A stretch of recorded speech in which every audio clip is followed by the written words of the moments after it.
Okay जी, तो this is part two. वही quick revision है बेसिकली, ये एनएमआर का और कुछ ऑर्गेनिक है। तो ये यहाँ तक हमने कर लिया था बेटा, और फिर मैंने आपको वहाँ उस टाइम कहा था कि रिंग पे कोई ब्रोमीन नहीं लगेगा। हालांकि अगर आप और से देखें कि ये फिनॉल है बेटा, फिनॉल तो रिंग को एक्टिवेट करता है। OH जो है इलेक्ट्रॉन डोनेटिंग ग्रुप है, तो वो 246 डायरेक्टर है। तो वो तो मैंने इसको जब नंबरिंग दी, यानी कि 1 2।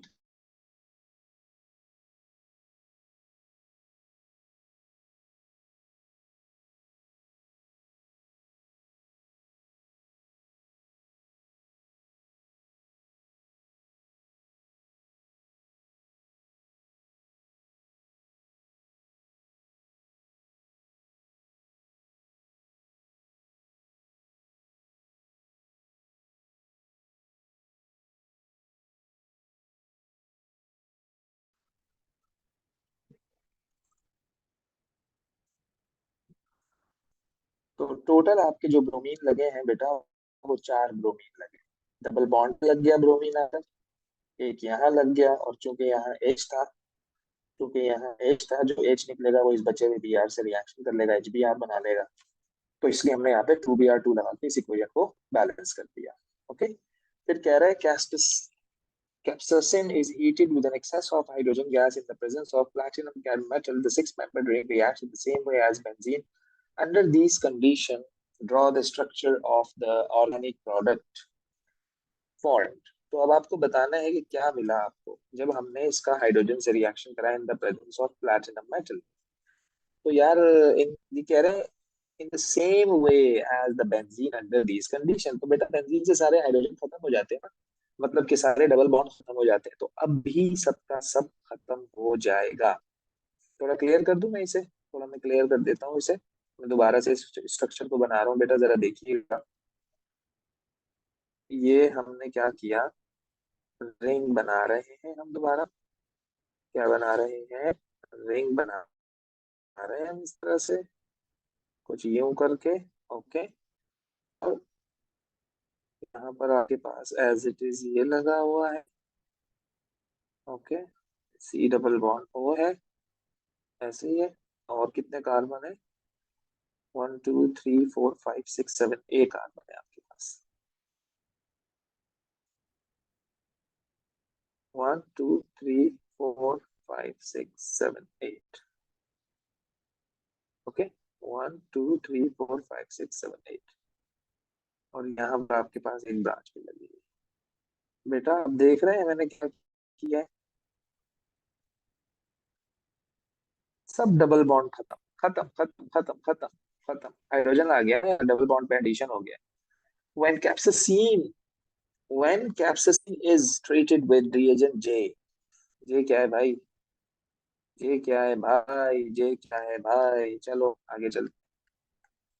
is treated with J under suitable condition, one of the product is methyl propanoic acid। Methyl propanoic acid यानी carboxylic acid. Identify reagent J and necessary condition. तो बेटा आपकी ये क्या है, एमाइड लिंकेज ना बेटा, ये क्या है, क्या है, एमाइड लिंकेज है ना। तो एमाइड लिंकेज टूटा है, कार्बोक्सिलिक एसिड बना है। तो लिंकेजेस को तोड़ने वाला कौन है भाई, एमाइड लिंकेज है ना। तो वो कह रहा है उससे क्या बन गया बेटा, उससे आपके पास क्या बन गया, suitable condition one of the product is methyl propanoic acid. Methyl propanoic acid, लेकिन 3 कार्बन वाला ये बन रहा है, 3 कार्बन वाला, तो क्या हो सकता है भाई। when capsaicin is treated with reagent J। तो कैप्साइसिन आपका ये है बेटा, इसको मैं रिमूव कर दूं। ये कैप्साइसिन है आपका। ओके। ये क्या है, कैप्साइसिन है। अब इसका ट्रीटेड इन्होंने क्या किया बेटा, प्रोपेनोइक मिथाइल कुछ ऐसा किया कि आपके पास जो प्रोडक्ट बनी है ना मेरे बच्चों, वो मिथाइल प्रोपेनोइक एसिड है। तो अगर मैं आपको कहूँ कि यार लिंकेज तो नहीं टूटा बेटा, लिंकेज तो नहीं टूटा, लिंकेज अपनी जगह ही है, क्या कहते हो, क्या कहते हो बेटा, लिंकेज तो अपनी जगह पे ही है। क्योंकि अगर यहाँ से टूटता ना यार, तो वो 1 2 3 4 5, मतलब कुछ ज्यादा कार्बन वाला कार्बोक्सिलिक एसिड बनता है भाई। तो बेटा ये यहाँ से टूटा है, बात समझ रहे हो। जब ये यहाँ से टूटेगा ना बेटा तो कुछ ऐसा बनाएगा ना, क्या कहते हो एस का कॉन्सेप्ट कुछ याद आ रहा है आपको, जब हम एल्कीन की ऑक्सीडेशन करवाते थे हॉट केमोफोर से और कोल्ड से तो डायॉल बन जाता था, हॉट से वो पूरा टूट जाता था। तो बेटा ये बना ना यार, अगर आप इसकी लॉन्ग चेन देखो तो ये one, this is two, this is three, बेटा ये मिथाइल है तो this is methyl propanoic acid ना। बात समझ रहे हैं आप? तो जो ये वाला पोर्शन है ना बेटा, ये टूट के ये बन गया है, तो ये तो डबल बॉन्ड ब्रेक डाउन हुआ है। तो आपका रिएजेंट जे क्या होगा? एल्कीन को ब्रेक डाउन कौन करता है भाई, याद करने की कोशिश करो जरा, कौन करता था?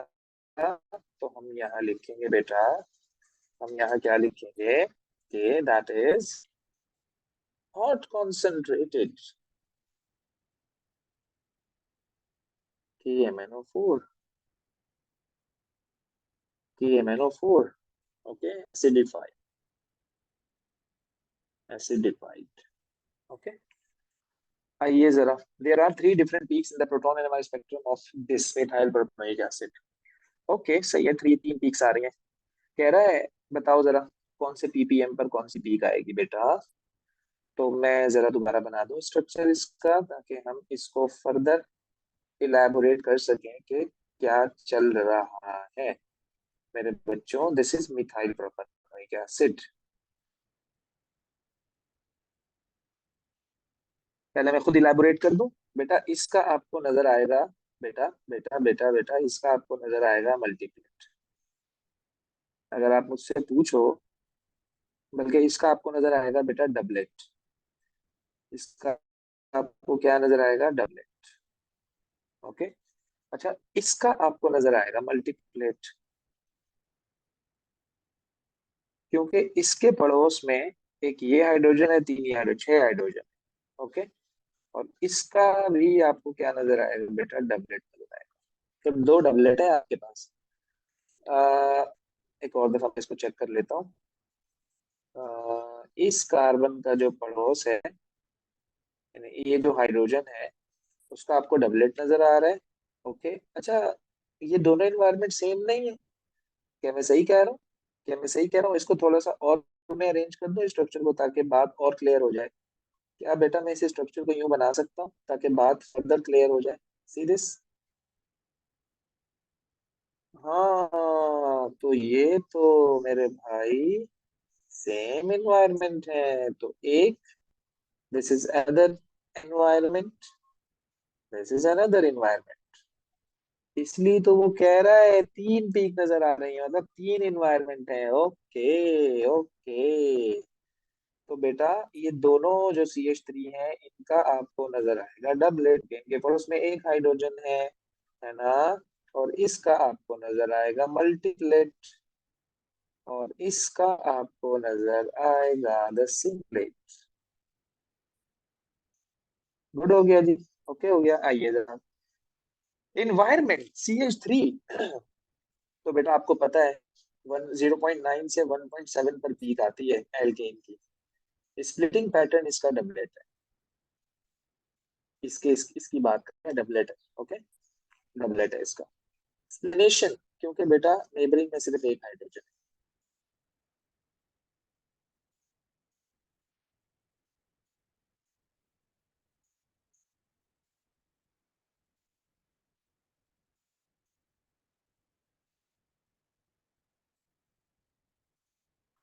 फिर CH, यानी कि ये CH वाले बॉन्ड की बात कर रहा है, दिस इज CH बेटा। तो CH की जो पीक आती है ना बेटा, ये नेक्स्ट टू कार्बोनाइल आ रहा है आपके पास। बेटा ये जो CH आ रहा है ना, नेक्स्ट टू कार्बोनाइल आ रहा है। आइए जरा हम दिखाते हैं आपको।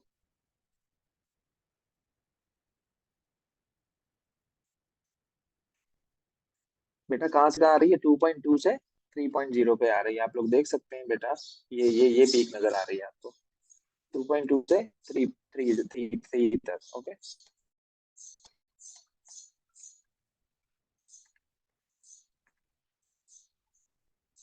तो 2.2 से 3.0 तक आ रही है, और ये आ रहा है आपके पास मल्टीप्लेट। क्यों बेटा मल्टीप्लेट क्यों आ रहा है? There is neighbouring six hydrogen, okay. बेटा COH का, कार्बोक्सिलिक एसिड की pH तो यार ये होती है यार, कांस्टेंट पीक आती है 3 इस पे। और सिंगलेट आ रहा है बेटा, क्या आ रहा है, सिंगलेट आ रहा है। तो अब यहाँ पर पूछ रहा है रिएजन एंड कंडीशन स्टेप 1 और स्टेप 2। भाई बेंजीन से मिथाइल बेंजीन बन गया, तो समझ जाओ ना एल्काइलेशन हुई है। कितने कार्बन आकर लगे, एक ही कार्बन आकर लगा है। तो CH3Cl and in the presence of AlCl3, और हम इसमें हीट भी करते थे। स्टेप टू एल्काइल की ऑक्सीडेशन हुई है भाई, MnO4, के MnO4, के MnO4। ओके, ऑक्सीडेशन हुई है ना, कार्बोक्सिलिक एसिड बन गया, बेंजोइक एसिड बन गया। क्या कहता है methyl benzene and benzoic acid each have 5 different peaks in the carbon NMR spectrum. दोनों के पास पांच पांच पीक है, वाह यार क्या बात है। Okay, methyl benzene and benzoic acid each have 5 different peaks in carbon NMR spectrum, use table 7 point बता था। Okay, dash has peaks in the chemical shift range. The carbon NMR spectrum of methyl benzene. The carbon NMR spectrum of methyl benzene has carbon NMR है ना। तो बेटा आइए जरा एक peak, दो, तीन, और ये चार, ये और ये सेम है ना, ये 1 है तो ये दोनों सेम है, 2 2, ये 3 3, और ये 4। तो कितनी पीक नजर आई, चार पीक नजर आई। क्या रेंज होगी उनकी, क्या रेंज होगी उनकी, आइए जरा देखते हैं अपने टेबल से।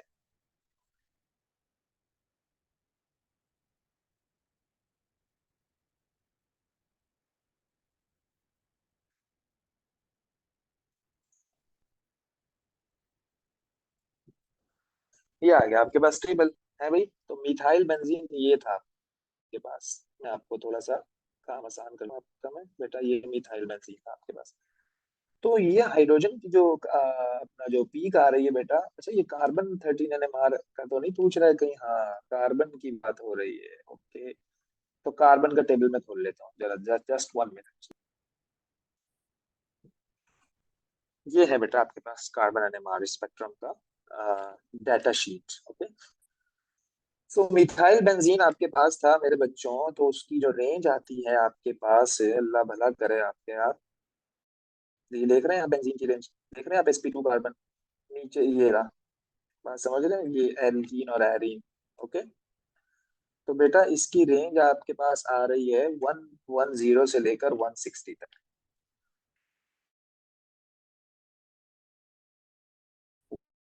110 से लेकर मेरे बच्चों, ओके।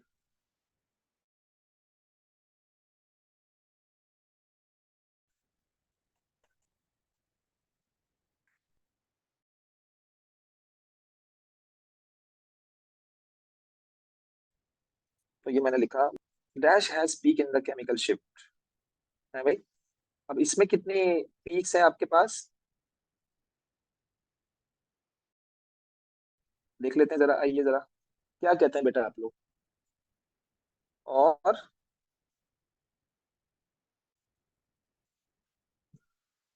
अच्छा, अब थोड़ा सा मैं आपको दोबारा पीछे ले जाऊं बेटा, इन्होंने ना ये बात कहकर एक हमें हमारे कान खोले हैं कि यार हमने तो 4 लिखा है यहाँ पर, हमने तो यूं लिया था, सिलेक्शन की थी इसकी, लेकिन इसमें जो है ना बेटा वो कुछ और स्टाइल होना चाहिए, बात समझ रहे हैं आप, मैं आपको बताता हूँ कैसे। बेटा टोटल 7 कार्बन हैं, तो ये चार जो है ना, बात समझ रहे हैं, ये चार जो है ना आपके पास बेटा, ये सेम एनवायरनमेंट के। ओके, क्यों कह रहा हूँ मैं आपको ऐसा, क्यों कह रहा हूँ जरा गौर से देखिएगा आप। यानी कि यानी कि अगर मैं आपको कहूँ बेटा, ये आपके पास एक,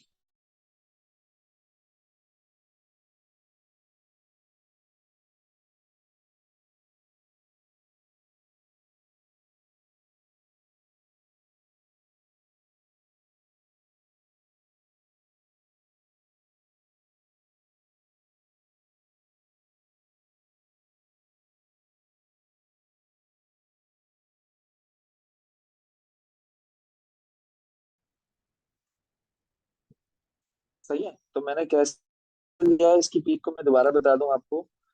ये 1 है, ये 2 है, फिर ये 3 है, फिर ये 4 है, फिर ये 5 है, कुछ इस तरह की पीक आई है। अच्छा यहाँ पर भी क्या सिनेरियो है बेटा, आपके पास है, अल्लाह आपका भला करे, ये 1 है, ये 2 है, फिर ये 3 है, फिर ये 4 है और फिर ये 5 है।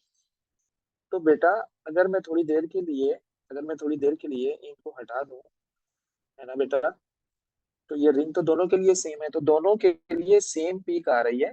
दोनों के लिए सेम पीक आ रही है, यानी 4 पीक्स जो है ना दोनों के लिए सेम आ रहे हैं। लेकिन जो एक पीक है ना बेटा, जो एक पीक है ना जो एक पीक है ना वो अलग पीक है।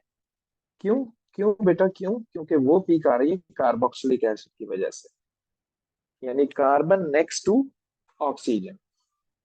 कार्बोनाइल की यही पीक होती है ना यार। ये जो पीक मैं आपको कह रहा हूँ, ये पीक बेंजोइक एसिड की आ रही है इसकी वजह से। तो इसको मैं अगर आपको बताइए, अगर आप गौर से देखें इस पीक को बेटा, अगर आप इस पीक को गौर से कंसीडर करें तो कुछ आपको नजर आएगी है। Second third third one, start से थर्ड पीक देखिएगा जरा। CO2, बात समझे, next to carbonyl. Next to carbonyl पे ये पीक आपको नजर आ रही है। कहाँ पर नजर आ रही है? नेक्स्ट टू कार्बोनाइल पे ये पीक आपको बेटा नजर आ रही है। बात समझ रहे हो? तो क्या रेंज है इसकी? 25 to 50। ओके, तो ये थोड़ा सा कॉम्प्लिकेटेड क्वेश्चन है।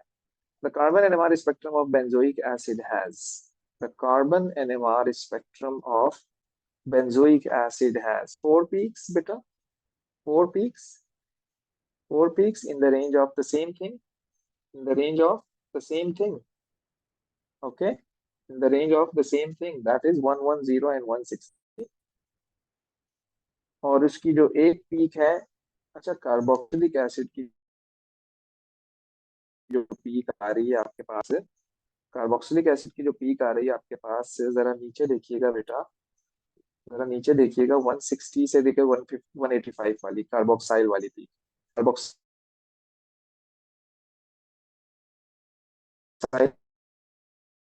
वाली पीक 160 से 185। अच्छा, इसमें हमने फिर क्या किया है, ये वाली पीक है ना बेटा, जो एक पीक आ रही है, ये पीक है, मैं जरा इसको थोड़ा रब कर दूं। जो ये वाली पीक है ना CH3 वाली, जो CH3 वाली पीक है ना, वो आपको नजर आ रही है 25 से 50 तक। क्यों? जो ये वाली जो CH3 की पीक है, तो अगर आप और से देखें बेटा, बात समझ रहे हैं? ये जो ये वाली CH3 की पीक है, ये आपको जो नजर आ रही है, ये रिंग पर नजर आ रही है। ये कहाँ नजर आ रही है आपको? रिंग पर नजर आ रही है ये वाली peak.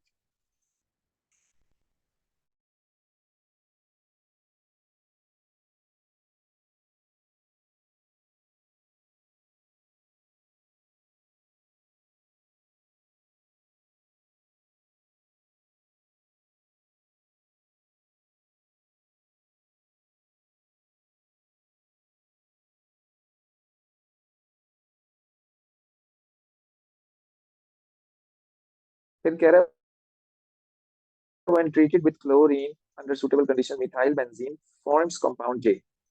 When treated with chlorine under different condition with different reagents, methyl benzene forms compound K.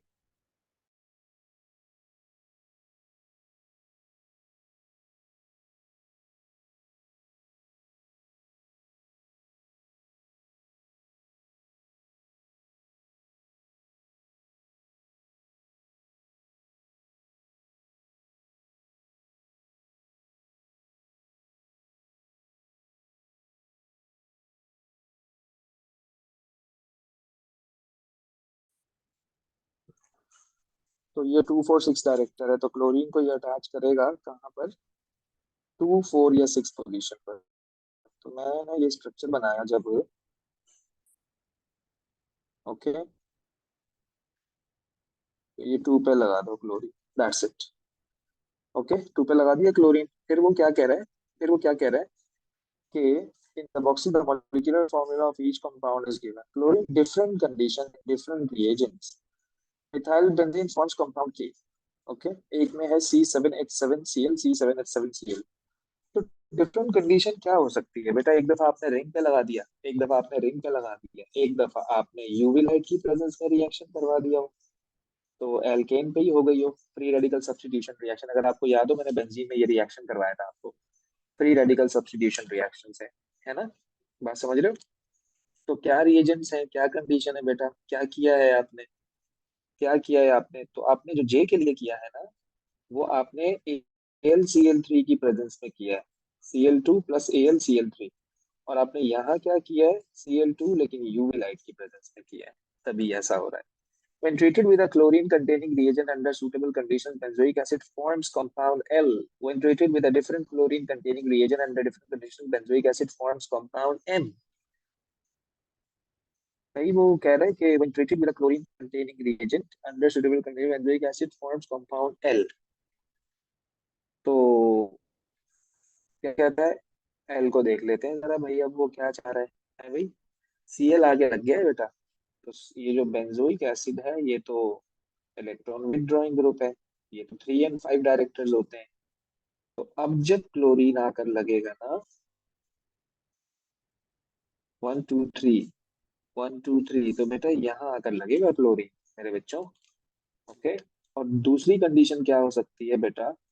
दूसरी कंडीशन क्या हो सकती है? अब रिंग पे, रिंग को नहीं छेड़ना। अब ये कार्बोक्सिलिक एसिड है ना बेटा, ये एसाइल क्लोराइड बन जाएगा। ऐसा भी तो हो सकता है, ऐसा भी तो हो सकता है ना डिफरेंट कंडीशंस में। Okay. reagents and condition to form compound M from benzoic acid। भैया आपने कार्बोक्सिलिक एसिड के H को हटा के Cl लगा दिया, तो क्या कंडीशन है? अगर आपको याद हो, हम PCl3 यूज करते थे और हीट करते थे। ओके। PCl5 भी कर सकते हैं, नो प्रॉब्लम। कॉन्सेप्ट अभी भी वही है, कोई नई चीज नहीं है, ये बिल्कुल सब कुछ वही चल रहा है, नो टेंशन। ओके। पॉलीमराइजेशन को भी मैं स्किप कर रहा हूँ बेटा, अभी हमारा कोई ये, भी गोल नहीं है पॉलीमराइजेशन। अच्छा आइए जरा, कह रहा है कि NMR spectrum of this in CdCl3 is shown in figure 8.1। The proton NMR chemical shift ranges are shown in table 8.1। Okay okay okay okay okay okay. क्या कहता है ये इसमें बेटा? आइए जरा हम इसको कोशिश करते हैं सॉल्व करने की। Proton environment COOH, proton environment COOH, हम इसका स्ट्रक्चर बना लें जरा, मैं इसका स्ट्रक्चर बना लेता हूँ, थोड़ी सी आसानी हो जाएगी आप लोगों को। ओके जी, आइए जरा, ऐसा ही है बेटा। इसका क्या नजर आएगा? क्वार्टेट। इस CH3 का क्या नजर आएगा? डबलेट, क्योंकि इसके पड़ोस में एक ही हाइड्रोजन है। और इसका नजर आएगा सिंगलेट, इसका भी नजर आएगा सिंगलेट। सेट हो गया बेटा। दो सिंगलेट है, एक क्वार्टेट है और एक डबलेट है। ये तो आपके TMS की पीक होती है। सेट है जी? है भी ओके, डन है। तो प्रोटॉन इन्वायरमेंट COOH का, प्रोटॉन इन्वायरमेंट COOH का नेम ऑफ स्प्लिटिंग पैटर्न बेटा, COOH का स्प्लिटिंग पैटर्न क्या होगा यार? है भाई, singlet singlet singlet singlet singlet singlet. और CH का, जिसके साथ, मतलब CH इसकी बात हो रही है जिसके साथ CH3 लगा हुआ है, तो इसका स्प्लिटिंग पैटर्न क्या होगा? क्वार्टेट होगा। बेटा OH का क्या होगा? सिंगलेट होगा। OH का क्या होगा? सिंगलेट होगा। ओके।